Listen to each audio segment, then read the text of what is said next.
Buenos días, tardes o noches, estimado docente. El día de hoy voy a hablar de un tema muy interesante que es TEC, ¿no? O traumatismo craneoencefálico. También vamos a hablar sobre lo que sería el traumatismo medular y sobre la hipertensión endocraniana, ¿no? Pero hay que partir de este punto que es el más importante. ¿Ok? Así que, permítanme un toque. Para poder hacer lo que sería un cuadro comparativo, mejor dicho, una diferenciación de dos conceptos muy importantes, que es contusión y conmoción, ¿no? Contusión y conmoción. Primero, la contusión va a ser un trastorno del sensorio, obviamente igual que la conmoción, un trastorno del sensorio, pero este acá va a tener una larga duración. Esto va a tener un daño evidente en lo que sean las imágenes, como un ataque, ¿no? Un daño evidente. Y por lo general, siempre van a requerir imágenes para poder dar un diagnóstico asertivo, bueno, con imágenes positivas. Mientras que la conmoción es igual, es un trastorno del sensorio, pero algo que dura poco, es transitorio. No hay daño, no hay daño y sus imágenes son normales. Se le puede hacer una mayor diferenciación de esta forma. Imagen. Una contusión es un paciente que estaba en su moto lineal y se choca con un árbol, por así decirlo, y se golpea la cabeza. Mientras que la conmoción es un paciente boxeador que es noqueado, pues, ¿no? Que es noqueado. Ahora, algo que menciona la Academia Quickies Medic es que en la conmoción hay algo llamado el síndrome de segundo impacto, que es que cuando el paciente recibe un primer golpe de una conmoción, ¿ya? Si recibe otro segundo en el poco tiempo, puede sufrir una hipertensión intracraneal severa o maligna, ya que en este caso el paciente se puede incluso enclavar, ¿sí? Entonces, por eso que cuando el paciente tiene una conmoción, es decir, está en knockout, se le saca al paciente y se tiene que estar en reposo hasta por una semana para que no tenga este, problemas futuros, ¿no? Por el síndrome de segundo impacto. ¿Sí? Ok, entonces una vez aclarados esos términos, empecemos con lo que sería el TEC como tal o el traumatismo craneoencefálico, pues. Primero que nada, hay que saber que esto va a tener una prevalencia más que nada en pacientes masculinos entre la edad de 35 y 45 años, si no me equivoco. Em, Probablemente en hombres. En países más que nada desarrollados, menciona Malfarreras, como Estados Unidos o Europa, em, es la principal causa de muerte y discapacidad en varones menor de 45 años y está relacionado frecuentemente con los accidentes de tránsito. De tránsito. Em, en cuanto a factores adicionales, es una de las principales causas de epilepsia en este grupo etario, mientras que en mayores de 75 años, por ejemplo, es causado por caídas. E incluso el alcohol también está relacionado hasta en un 50% de los casos, más que nada por el tema que está vinculado con los accidentes de tránsito. En cuanto a la patogenia que nos puede dar el TEC, hay que saber que va a haber lesiones de tres tipos: primaria, secundaria y terciaria. Las primarias vendrían a ser las que ocurren al momento del impacto. Al momento del impacto, y van a incluir lo que sean las fracturas, las contusiones que mencioné anteriormente, las contusiones, las laceraciones, incluso lesiones axonales difusas, pero esto es menos común. Las segundas o secundarias van a ser posteriores a la lesión primaria y estas van a ser presentadas como hemorragias intracraneales, va a estar como edemas cerebrales, hinchazón, incluso isquemia. Estas van a empeorar la situación inicial del paciente y se puede correlacionar con daños posteriores a esto, pues, ¿no? Las terciarias, más que nada son procesos bioquímicos que van a generarse a partir del daño primario. Eh, Así que básicamente tanto las secundarias como las terciarias van a surgir a partir del primer impacto. Algo que voy a mencionar acá, pero que voy a retomar como más hincapié más adelante, es el modelo de Monroe-Kelly. Este modelo nos plantea de que hay un equilibrio, por así decirlo, bajo una ecuación que mantiene la presión perfusión cerebral normal, no, presión perfusión cerebral, que vendría a ser entre la PAN, la presión arterial media, menos la PIC, la presión intracranial. La PIC por lo general tiene que estar entre las 10 y 15 milímetros de mercurio, haciendo así de que la presión de perfusión normal sea mayor de 50, sea mayor de 50 milímetros de mercurio. Ya que todos sabemos, la presión arterial media normal tiene que estar por lo general mayor de 60, si no me equivoco. Mayor de 60, entonces haciendo el cálculo, nos tiene que mantener un equilibrio entre 50 por ahí, ¿no? De milímetros de mercurio. ¿Y por qué menciono esto? Porque cuando hay un aumento de la PIC, va a dañar esta autorregulación y por ende va a causar el hinchazón y el edema cerebral. Es decir, esto de acá se va a explicar o se viene explicando por los daños secundarios o terciarios, pues. Es por eso que el Farreas lo menciona. En cuanto a las herniaciones, que también lo voy a mencionar en hipertensión intracraneal, tenemos el sulfalcina, el transectorial, el amigdalar, ¿no? Y cada una de ellas va a estar como que va a tener su clínica, ¿no? Y va a tener sus consecuencias, etcétera, que voy a detallar un poco más adelante. Ok.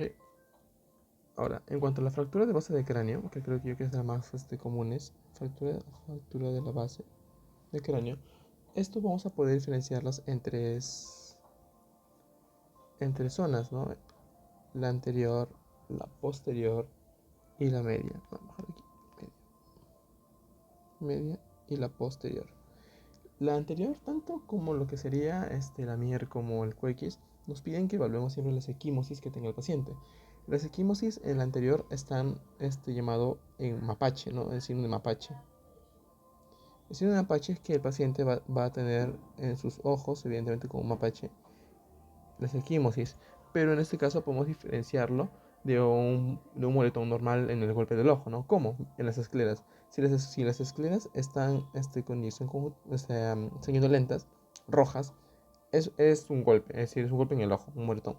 Sin embargo, si las escleras están blancas, sospechamos una fractura de base del cráneo anterior, ¿no? Mapache.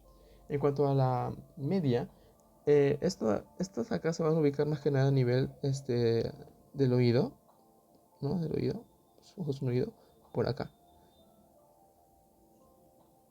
Es retroauricular y es el famoso signo de Battle. Mientras que la posterior se va a ver más que nada en el velo del paladar. Imaginemos que es una boca. En el velo del paladar, que es la úvula, y por acá, en el velo del paladar.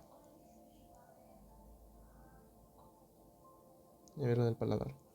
En cuanto a lo que sería líquido cefalorraquídeo, sangre, en la anterior vamos a tener una rinoleucorrea y una epistaxis, es decir, el líquido cefalorraquídeo y la sangre van a salir por la nariz.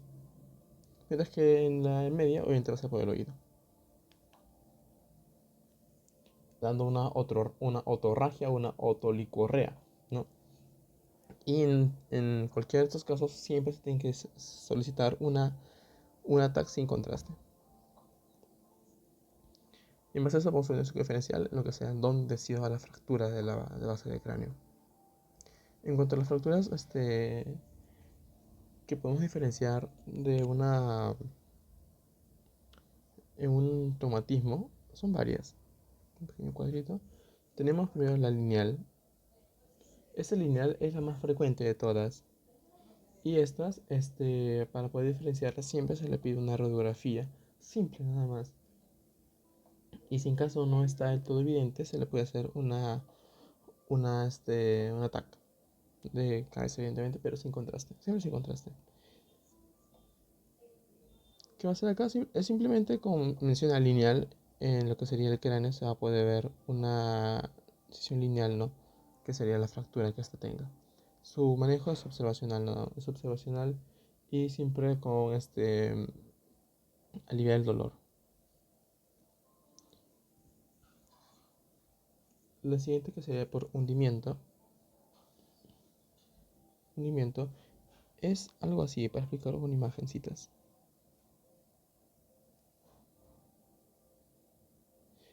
es cuando el borde superior de la fractura alcanza el borde inferior de lo que sería la placa normal, ¿no? En este caso es cuando hay un gran impacto en un área muy pequeña, por ejemplo con un martillo, ¿no? Con un martillo, con clavos gruesos me refiero, ¿no? Y en este caso el paciente va a debutar con convulsiones, y igual que con lo que sería la lineal se le pide hacer su TAC sin contraste para poder evaluar al paciente, y evidentemente su tratamiento es quirúrgico. Acá podemos diferenciar de tres realmente, así que vamos a hacer tres acá, que es la compuesta, la abierta y la cerrada.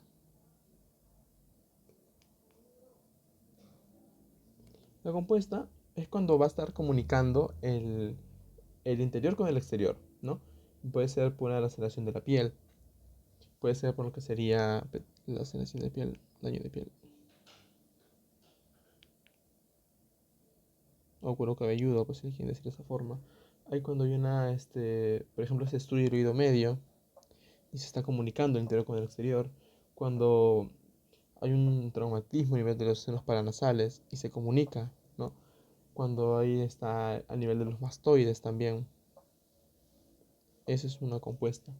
La abierta es cuando hay una discontinuidad de las meninges. Aquí básicamente solo se está exponiendo la calota.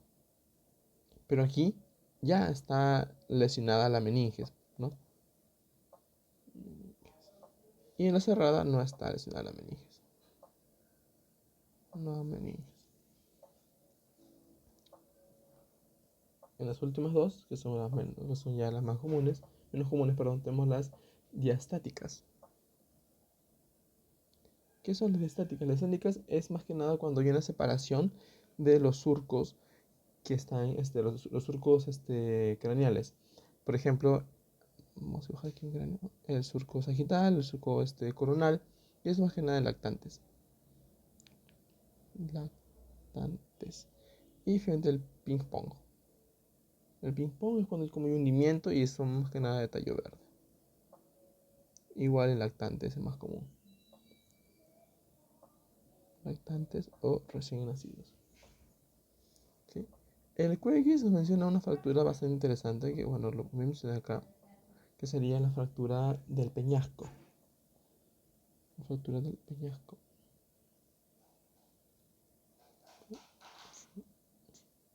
La fractura del peñasco nos divide en dos tipos, que sería la longitudinal y la transversal.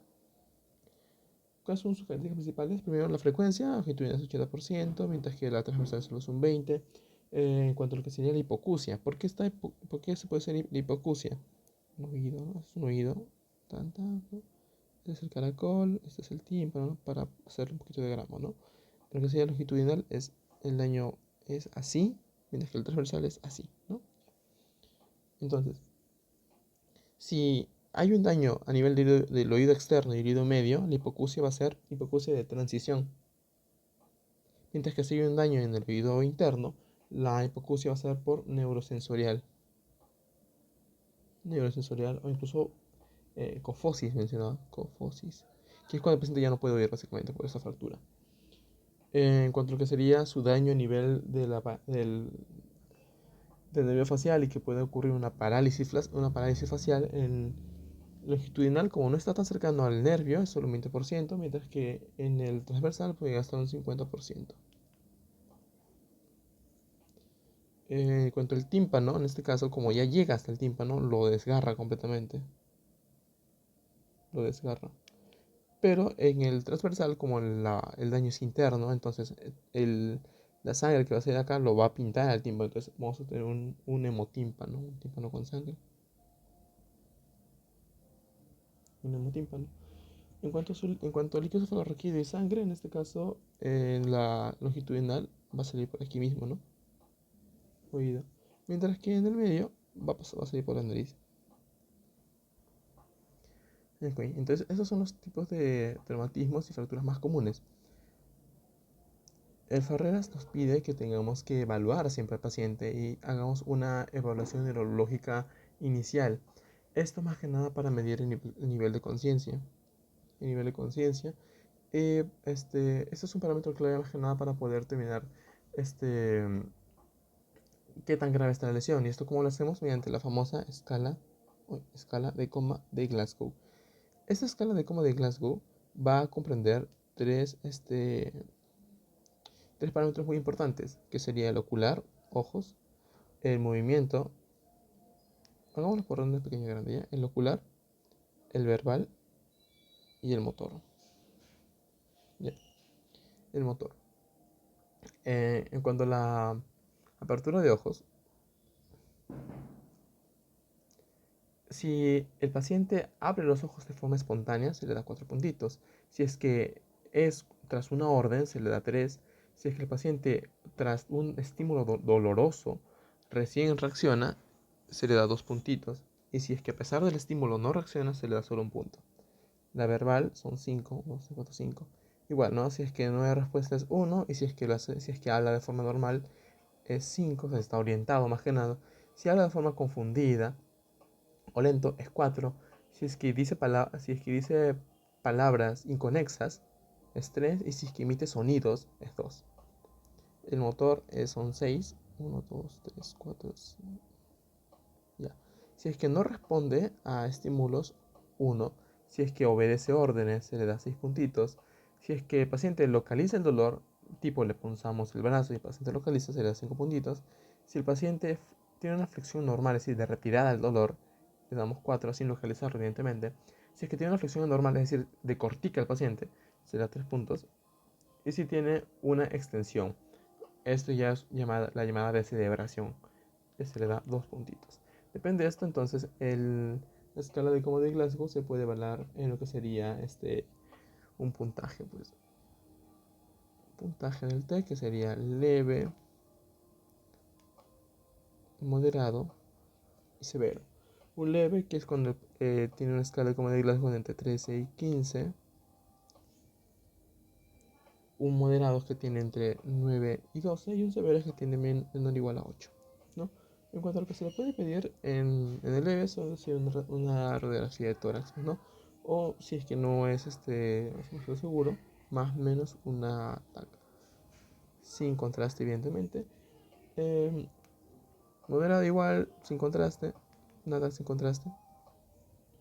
Y en severo, lo primero que hay que hacerle, porque ese paciente ya está mal, es intubarlo.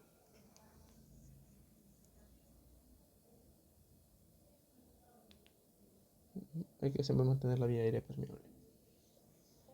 ¿Ok?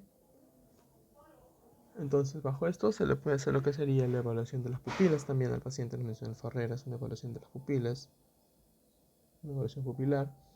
Esto más que nada para examinar con una luz intensa y poder evaluar los pares craneales tercero, sexto, cuarto. Tenemos que evaluar también si es que está en coma profundo. Esto con qué fin, para poder evaluar si hay daños vulvares. También los reflejos osteotendinosos. Y también está lo que sería la importancia de lo que sean las imágenes. También nos menciona el Ferreras. Ya. En cuanto a lo que sería al tratamiento inicial que se le tiene que dar a estos pacientes, primero, como mencioné anteriormente, no, tratamiento inicial, es la vía aérea. Primero hay que asegurar la vía aérea y siempre darle su estabilización hemodinámica. Lo segundo es manejar un posible traumatismo raquimedular, que ya voy a explicar más un tordito lo que es raquimedular, sí, y también si hay alteraciones de la conciencia. Hay que clasificarle su Glasgow, hay que siempre sacarle su Glasgow al paciente, con Glasgow. Y dependiendo de eso también hay que hacer lo que sería las observaciones cada cierto tiempo. Si tiene un TEC leve, se tiene que repetir la TAC. Perdónenme, si tiene lo que sería un TEC leve, se le hace su TAC al ingreso, solo si es que es anormal. Si es un moderado, va de frente al ingreso hasta la neurocirugía y con un monitoreo intensivo, monitoreado. Y si es severo, se tiene su intubación, se tiene que controlar o monitorear la presión intracraneal y se tiene que dar en cuidados intensivos, en UCI. y si no tiene TEC, o sea, si es que el paciente solo fue un golpe, solo fue un golpe fuerte, solo se le observa y se da de alta, pues, más que nada. Y se tiene que repetir la daga 24 a 48 horas posteriores. Solo si es que es paciente anticoagulante o si es mayor de 65 años. Y ya, básicamente eso. En cuanto a lo que sería el traumatismo raquimedular. Traumatismo raquimedular. Esta de acá, según el Ferreras, nos menciona de que tiene una, ¿cómo lo explico? Una incidencia de 130.000 casos anuales nuevos al año. Es más que nada prevalente en Europa, igual que en teclas por accidentes automovilísticos, accidentes de tráfico, incluso laborales,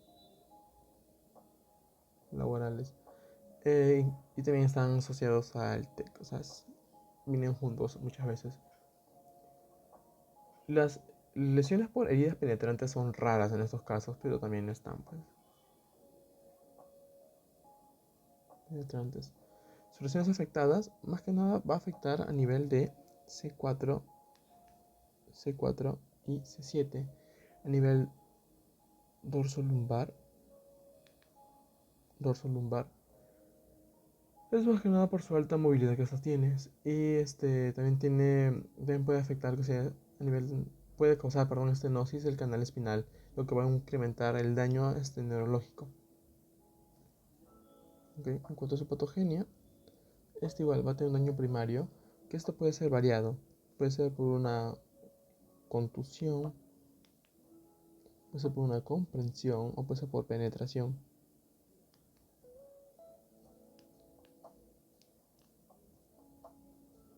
Penetración. Y laceración. Laceración. Laceración. Estos pueden causar muerte celular de diferentes tipos de células.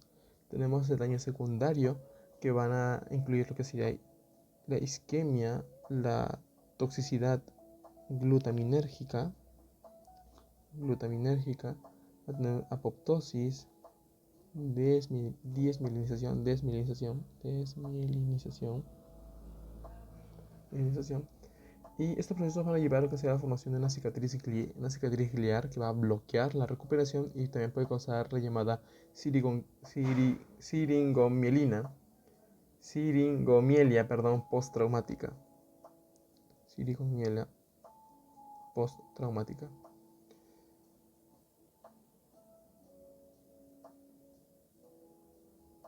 Y debido a, bueno, aunque también hay cierto grado de reparación tras el daño, esta es frecuentemente incompleta y también es debido a lo que sería una expansión progresiva de la cicatriz glial, ¿no? Mencioné anteriormente la cicatriz.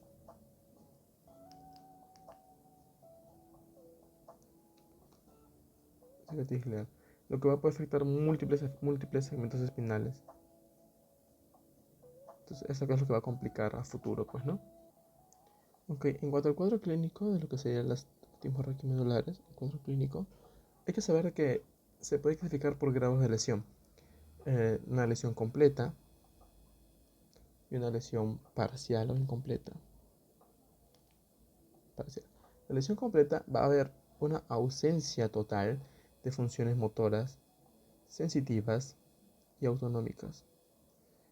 En la parcial vamos a tener síntomas específicos, como lo que sería el centro medular, lesiones anteriores, síndromes posteriores o el síndrome de Brown-Sequard.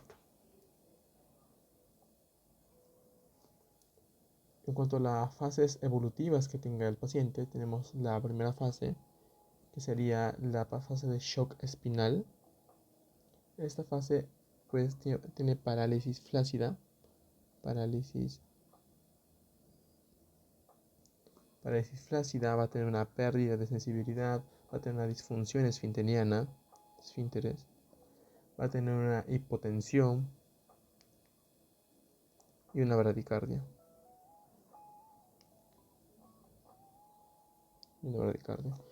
La segunda fase es la llamada liberación medular.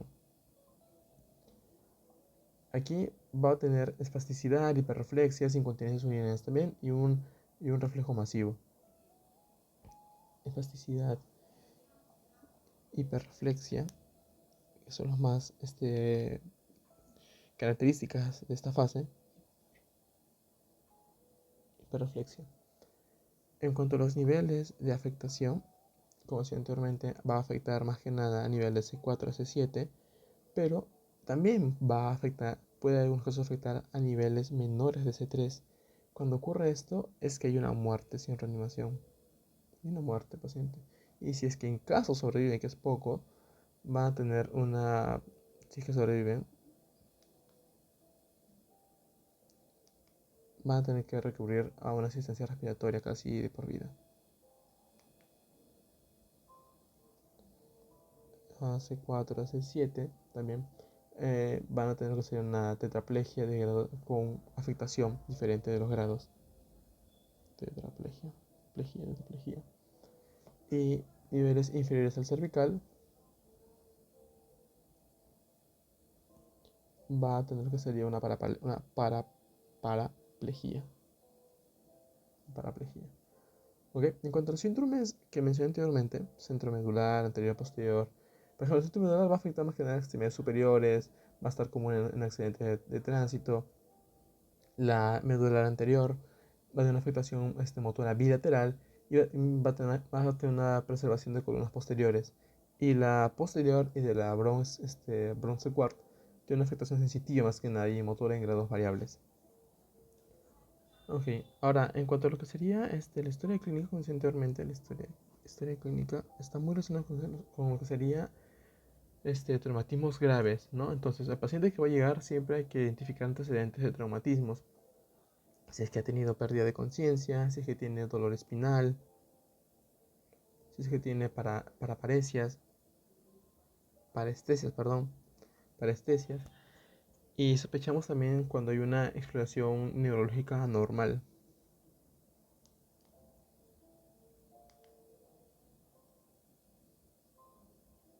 Neuronormal. En cuanto a los métodos de imagen para el diagnóstico, siempre se le puede pedir una radiografía de tórax, una plaquita simple, para poder hacer un primer estudio y valorar el raquis.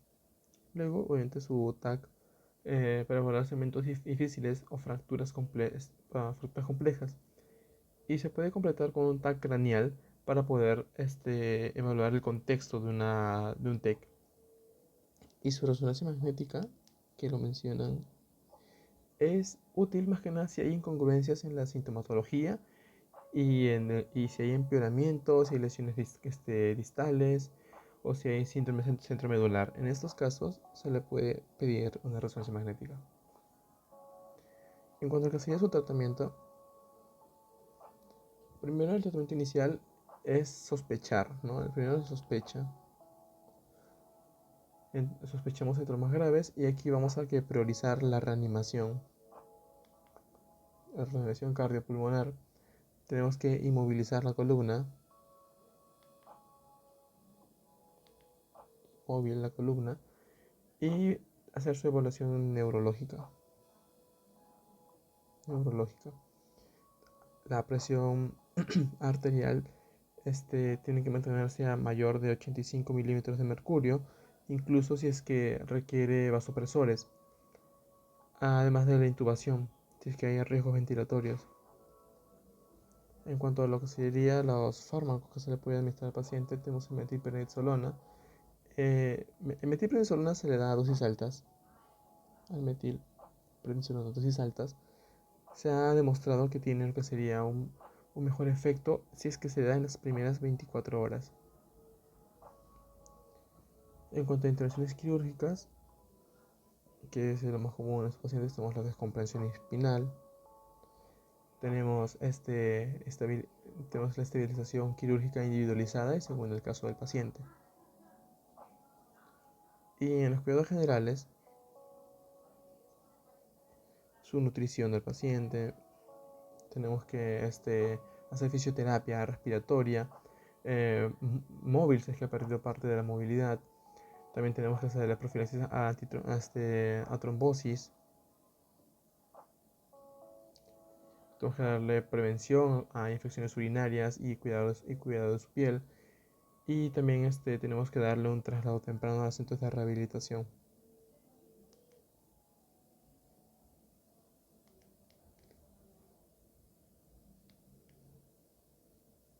De rehabilitación.